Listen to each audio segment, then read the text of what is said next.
बड़ा हुआ तो क्या हुआ,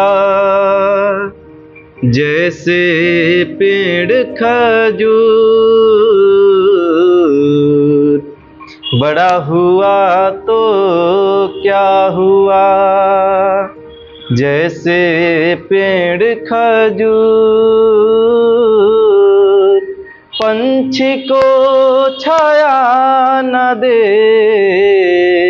फल लगे अति दूर कबीरा, फल लगे अति दूर। आप सब कैसे हैं? उम्मीद करते हैं कि ठीक होंगे। चलिए दोस्तों, ये जो हम दोहा बोले हैं कबीरदास का, इसका अर्थ ये होता है कि खजूर का उतना बड़ा होने का क्या फायदा कि जब आती जाती राही को छाया न दे सके। उसके फल लगने का क्या फायदा जब इंसान उसके फल को तोड़कर खा नहीं सकता है। यानी कहने का मतलब है कि जीवन में हर इंसान आगे बढ़ना चाहता है, हर उस ऊंचाई को छूना चाहता है और वो काबिल बनना चाहता है, लेकिन वो इतना बड़ा और इतना ऊंचाई पर चला जा रहा है कि अपनों को खूब ऊंचाई पर जाइए, ठीक है, लेकिन अपने से जो छोटे हैं उनको भी ऊंचाई पर ले जाने का प्रयास कीजिए।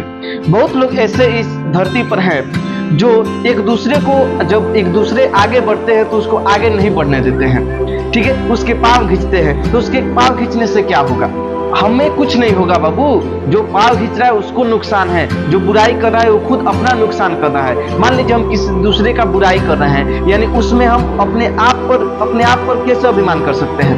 यानी हम किसी दूसरे का बुराई करें तो दूसरे का बुराई नहीं हो रहा है, वो आपका बुराई हो रहा है। यानी हम किसी को गाली दे रहे हैं, ठीक है, तो उसमें किसका नुकसान है? आपका नुकसान है, क्योंकि आप गाली दे रहे हैं ना, आप अपनी जुबान को खराब कर रहे हैं, ठीक है। दुनिया में इंसान है जो बड़े बड़े पदों को हासिल कर लिए हैं, लेकिन उनका आज तक नाम नहीं हो पाया है। क्योंकि उसका यही कारण है कि वो खजूर जैसे तो बन गए हैं, लेकिन वो एक दूसरे की मदद नहीं कर रहे हैं, ठीक है। हमें खजूर जैसा बनना है, ठीक है, बहुत बड़ा इंसान बनना है, लेकिन हमें एक दूसरे को मदद भी करते रहना है, हमें एक दूसरे का हेल्प करना है और आगे बढ़ना है, उनको भी आगे लेकर जाना है। समझ में आ रहे हैं? चलिए, थैंक यू।